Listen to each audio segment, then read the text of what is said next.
ನಮಸ್ಕಾರ ವೀಕ್ಷಕರೇ, ಬಳ್ಳಾರಿ ಬೆಳಗಾಯಿತು ಚಾನೆಲ್ಗೆ ಸ್ವಾಗತ. ಜಿಲ್ಲೆಯಲ್ಲಿ ಪ್ರತಿನಿತ್ಯ ನಡೆಯುವ ಎಲ್ಲ ಆಗುಹೋಗುಗಳನ್ನು ತಿಳಿದುಕೊಳ್ಳಲು ವೀಕ್ಷಿಸಿ ಬಳ್ಳಾರಿ ಬೆಳಗಾಯಿತು ಯೂಟ್ಯೂಬ್ ಚಾನೆಲ್. ಇವತ್ತು ರಾಜ್ಯಾದ್ಯಂತ ಏನು 135 ಜನ ಕಾಂಗ್ರೆಸ್ ಶಾಸಕರು ಯಾರಿದ್ದಾರೆ ಅವರೆಲ್ಲರಿಗೂ ಕೂಡ BJPಯ ನಮ್ಮ ರಾಜ್ಯ ಘಟಕದ ವತಿಯಿಂದ ಆ ವಿಧಾನಸಭಾ ಕ್ಷೇತ್ರದಲ್ಲಿ ನಾವು ಮನವಿ ಪತ್ರವನ್ನು ಕೊಡ್ತಾ ಇದ್ದೀವಿ. 15 ಜನ 20 ಜನ ಪ್ರಮುಖರ ತಂಡ ಹೋಗಿ ಅಲ್ಲಿ ಮನವಿ ಪತ್ರ ಕೊಡ್ತಾ ಇದ್ದೀವಿ. ಆ್ಯಕ್ಚುಲಾಗಿ ಅವರು ಶಾಸಕರು ಆಗೋದಕ್ಕಿಂತ ಮುಂಚೆ ಈಗ ಹತ್ತತ್ರ ಬರ್ತಾ 9 ತಿಂಗಳಾಯಿತು. ಆ 9 ತಿಂಗಳಲ್ಲಿ ಇಲ್ಲಿ ತನಕ ಏನು ಅನುದಾನಗಳನ್ನು ಆ ಕ್ಷೇತ್ರಕ್ಕೆ ತಂದಿದ್ದಾರೆ ನಮ್ಮ ಬಳ್ಳಾರಿ ಜಿಲ್ಲೆಯಲ್ಲಿ 5 ಜನ ಶಾಸಕರಿದ್ದಾರೆ.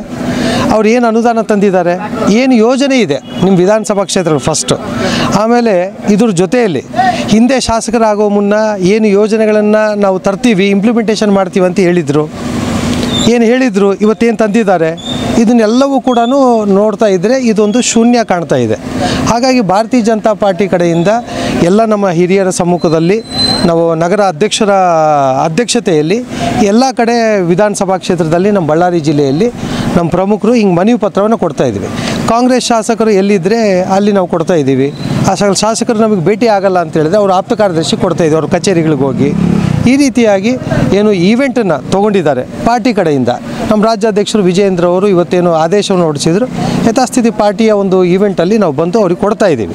ಹಾಗಾಗಿ ಶಾಸಕರು ಇಲ್ಲಿನ ಸಚಿವರು ಒಂದು ಸರಿ ಈ ಕಡೆ ಗಮನ ಕೊಡಬೇಕು.